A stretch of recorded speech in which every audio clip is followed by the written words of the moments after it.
Bismillahirrahmanirrahim.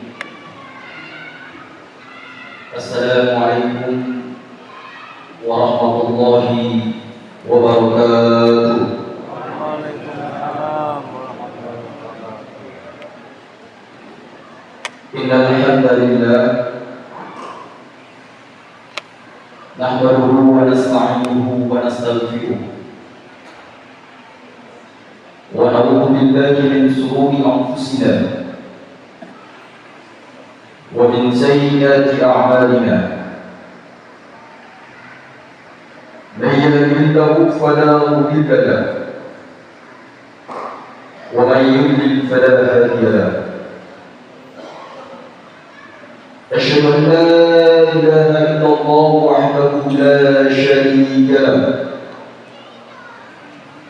وأشهد أن محمدا عبده ورسوله لا رسول ولا نبي بعده. اللهم صل على محمد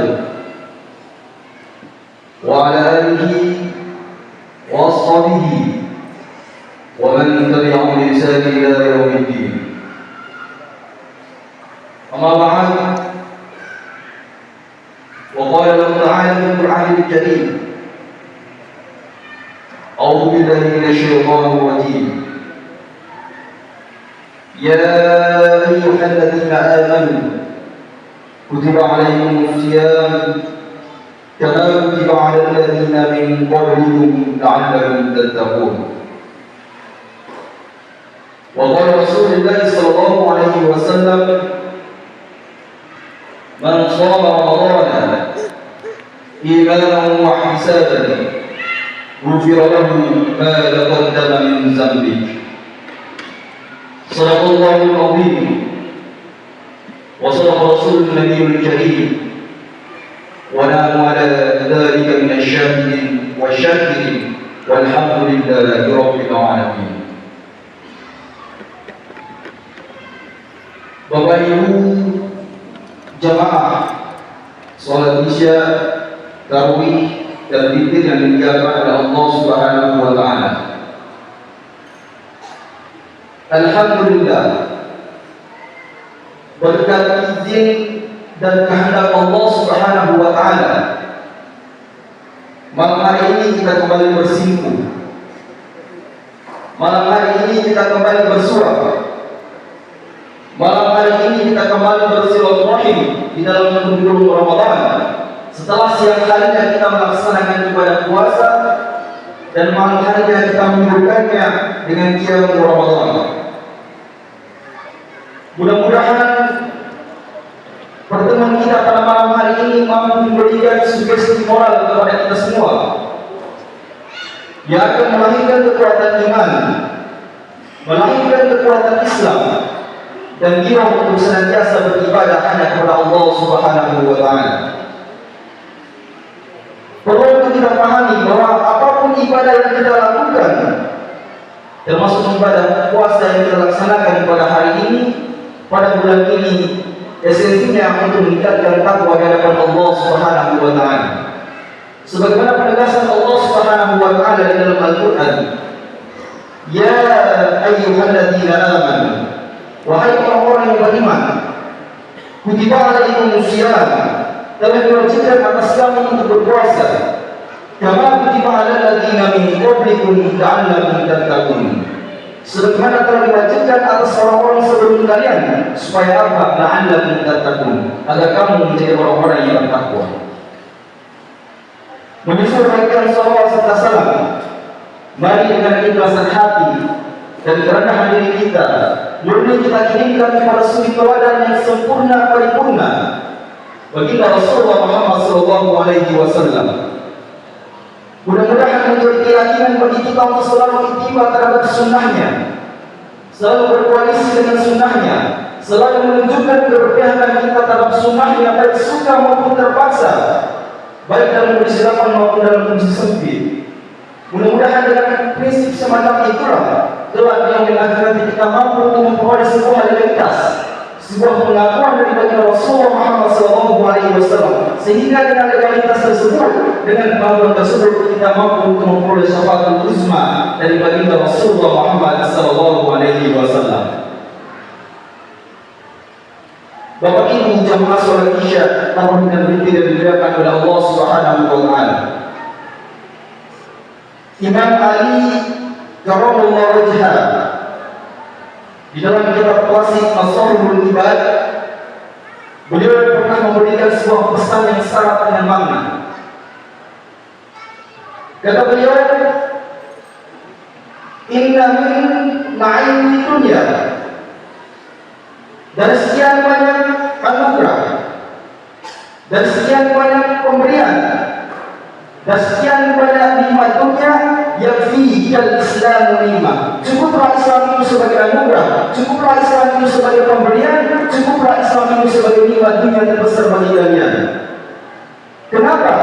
Dan Allah Subhanahu wa taala, inna dina indallah al-Islam.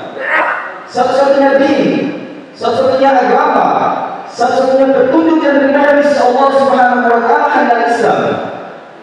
Wa may yabtaghi ghayra al-Islam dinan falan yuqbal minhu wa huwa fil akhirati minal khasirin. Barang siapa yang nekat, barang siapa yang coba-coba mencari din, mencari agama selain Islam, falan yuqbal minhu, maka pasti tidak akan pernah diterima agama itu di sisi Allah Subhanahu wa taala.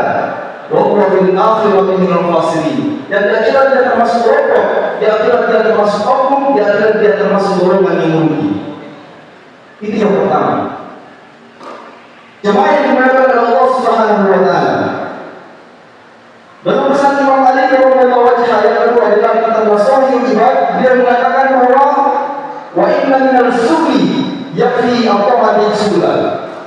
Dan sekian banyak usaha, dan sekian banyak kesibukan, sibuk di laut, sibuk di darat, sibuk di kantor, sibuk di pasar, sibuk di mana saja, yakfi al-ta'ati sulah. Cukuplah ketaatan kepada Allah Subhanahu wa taala menjadi kesibukan utama bagi kita. Alhamdulillah kita berada di bulan suci Ramadan. Siang hari kita melaksanakan ibadah puasa, dan malam hari kita menghidupkannya dengan qiyam Ramadan. Mudah-mudahan menjadi sebuah bukti yang autentik bahwasanya ketaatan kita kepada kita Allah Subhanahu wa taala, ketaatan kita kepada perintah Allah Subhanahu wa taala mampu mengalahkan kesibukan kita sebagai pelaut, kesibukan kita sebagai pedagang, kesibukan kita sebagai aparat, kesibukan kita sebagai apa saja, dengan kita paham sadar dengan firman Allah Subhanahu wa taala, wa ma khalaqul jinna wal insa illa liya'budun. Tidaklah aku menciptakan jin dan manusia kepada Allah Subhanahu wa taala illa liya'budun, kecuali hanya untuk beribadah kepada Allah Subhanahu wa taala. Setelah pesan Imam Ali karramallahu wajhah di dalam kitab Masarihul Ibad, pesan ini terakhir, tetapi bagi saya pesan ini sangat penting. Apa kata Imam Ali karramallahu wajhah?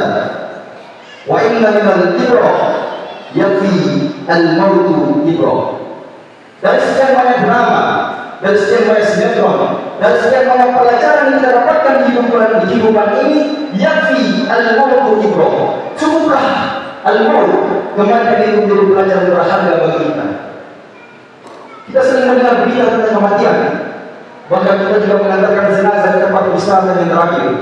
Kita ini jenazah dengan kalimat La ilaha illallah, La ilaha illallah, La ilaha illallah, Muhammadur Rasulullah.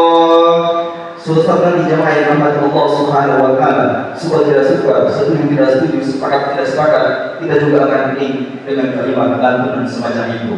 Maka mumpung masih bulan suci Ramadan, mari kita memperbanyak amal ibadah sebagai bekal kita untuk kita pulang menghadap Allah Subhanahu wa taala, sebagai bekal kita menghadap Allah Subhanahu wa taala, sebagai bekal kita pulang ke kampung akhirat. Kita pulang ke kampung halaman saja mesti membawa bekal. Pulang ke Jawa bawa bekal, pulang ke Sulawesi bawa bekal, pulang ke Solo bawa bekal.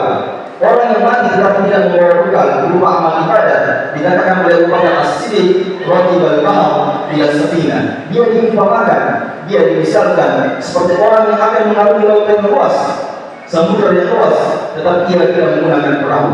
Apa mungkin ia bisa selamat? Jemaah yang dimaksud Allah Subhanahu wa taala, mustahil. Maka mari kita memperbanyak ibadah kepada Allah Subhanahu wa taala. Persiapkan bekal sebanyak-banyaknya sehingga kita kembali kepada Allah Subhanahu wa taala. Allah akan memanggil kita dengan panggilan, ya ayyatuhan nafsul mutmainnah, irji'i ila rabbiki radiyatan mardiyah, fadkhuli fi 'ibadi wa dkhuli jannati. Wahai jiwa-jiwa yang tenang, kembali kepada Allah Subhanahu wa taala dengan hati yang ridho dan ridhoinya. Masuk dalam golongan hamba Allah yang ahli ibadah dan masuk dalam surganya Allah Subhanahu wa taala. Mudah-mudahan ceramah singkat yang dapat saya sampaikan pada malam hari ini memberikan motivasi bagi kita untuk senantiasa beribadah kepada Allah Subhanahu wa taala sehingga kelak kita bisa dapat masuk dalam surganya Allah Subhanahu wa taala. Amin ya rabbal alamin. Wabillahi taufiq wal hidayah wa billahi wal hidayah. Assalamualaikum warahmatullahi wabarakatuh.